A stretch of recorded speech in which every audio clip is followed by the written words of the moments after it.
Prime Cabinet Secretary, what an honor. Cabinet Secretaries, thank you so much.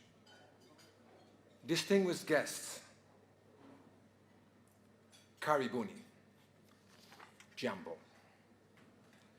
You may know that some months back, President Ruto asked me the great honor to head the university. And as Wangira knows, some of you may also know me from my other role in the University of Nairobi as distinguished chair of the Wangari Maathai Institute. So, as I said to Jeff in his show on Sunday night, I'm in this job as Chancellor for 100 days. I've listened and I've learned. I talk to faculty, they're here. I talk to business, to civil society, to government, but particularly to our main shareholders, to the students. Those of you who know me from my day job, from my paid day job, as President and CEO of the Global Center on Adaptation, you may wonder why I accepted to become the Chancellor of the University of Nairobi. And I think it's not a secret, if some of you have been reading the local news recently, that there are some internal kitchen issues within the University of Nairobi, which I'm very determined to resolve very quickly. But that's not why we're here today, because every outfit, small or large, has its own kitchen issues. What we're to talk about here tonight is how this incredible university, supporting not 10,000, not 20,000, not 30,000, 40,000+ students, how we can go to the next level. That is why President Ruto asked me to take on this job. Because, Honorable Prime Cabinet Secretary, as you have been saying across the globe in all your engagements, and thank you for that, the 21st century is Africa's. Why? The youngest continent, endowed with natural capital, the fastest growing, ready for takeoff. But ladies and gentlemen, it's my strong conviction that this potential can be captured, but only if we raise the level of ambition of higher education across the continent, including here in Kenya. And in my encounters with faculty, students, business, governments, civil society, international organizations, philanthropy we have here at the Gates Foundation, it is very clear University of Nairobi is already the premier academic institution in the country. But there is no space for complacency. We know, of course, that many of you here in this room graduated from the University of Nairobi. You are the testimony of the greatness of the university, but we should step up the ambition. And this is my strong conviction. Let me deviate from my script. This is my personal frustration. Why is it that in the top universities on the African continent, number 1, 2, 3, 4, South Africa, 5, 6, 7, Egypt, 8, 9, 10, South Africa again, and then University of Nairobi, we can and we should be the number 1 on the continent. And why? Why? Because we have the best, we have what it takes, the best faculty, the best students, and a government in support of their journey. So, Jeff, I've been on your show now twice, and it has been quite, let me call it diplomatically, quite a journey. And I was very keen for you to moderate this event. Why? Because there is, you may not know this, but there is a kicker here. You're not just here for dinner tonight. You're here to work. I am here to work. But let me first address the white elephant in the room, as you called it, Jeff. Indeed, I am the first non-Kenyan, non-African Chancellor of the University of Nairobi.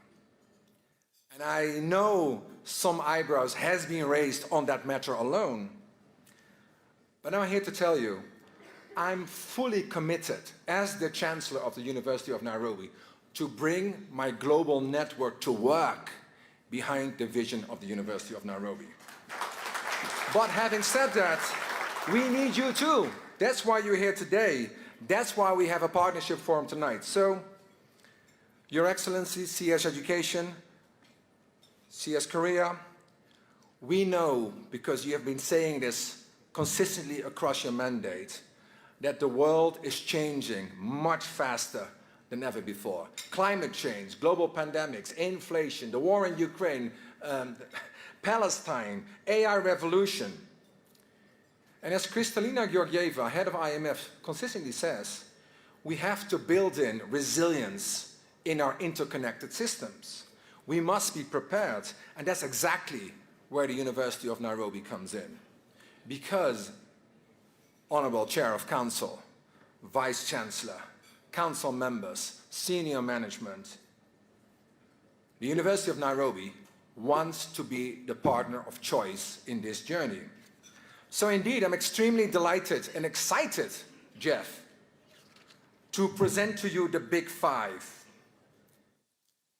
These Big Five, that framework, these are 5 big, bold initiatives that will position the university on a global stage, where it should be, not just in Kenya, not just in Africa, but on a global stage. So, the Big Five. For those who watched Jeff's show on Sunday, I called number 1 Silicon Savannah. If you look outside, from outside, and you look into Kenya, and you look into Nairobi, there's something quite extraordinary. I'm sure the Deputy Ambassador from the US will agree. Nairobi is the startup capital in Africa, but it has so much untapped potential. Think about it. If we were to have Silicon Savannah, what does it mean? We need roots. We need to have a localized context where young entrepreneurs meet with funders, meet with venture capitalists in one location. But these young entrepreneurs also need wings, because we need finance to flow to these young entrepreneurs. We as University of Nairobi, we will establish a large innovation fund behind Silicon Savannah. Bold idea 1. Bold idea 2. It's quite incredible. I just said it to the Prime Cabinet Secretary. Again, from outside, it's quite incredible what's happening here in Kenya. You may not even appreciate it when you live here, or when you listen to this from home, you may not even recognize this, but Kenya is a global leader in the green industrialization. And that's a very smart move. Why? Because the jobs of the future are very different of the jobs of the last century in the fossil fuel industry. So Kenya is positioning itself as the green job catalyst, not just for Kenya, not just for Africa, but for the world. So we as University of Nairobi, we're going to launch the first Kenya Green Job Center. But what will it do on a Monday morning? It's one thing to establish a center, but what will it do on a Monday morning?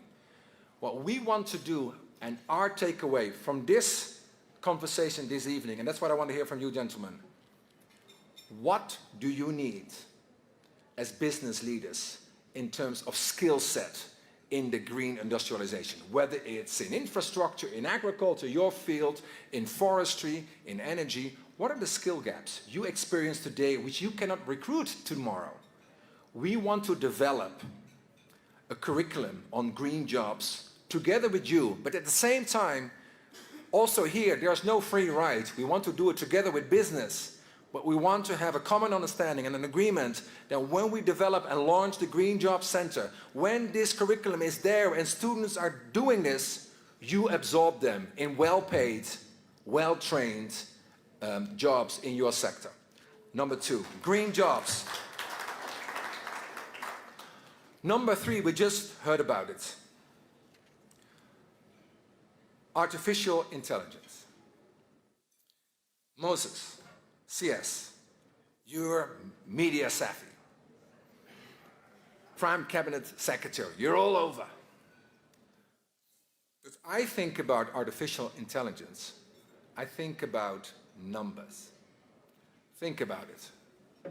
2030, the world economy will add 15 trillion US dollars from the AI sector alone.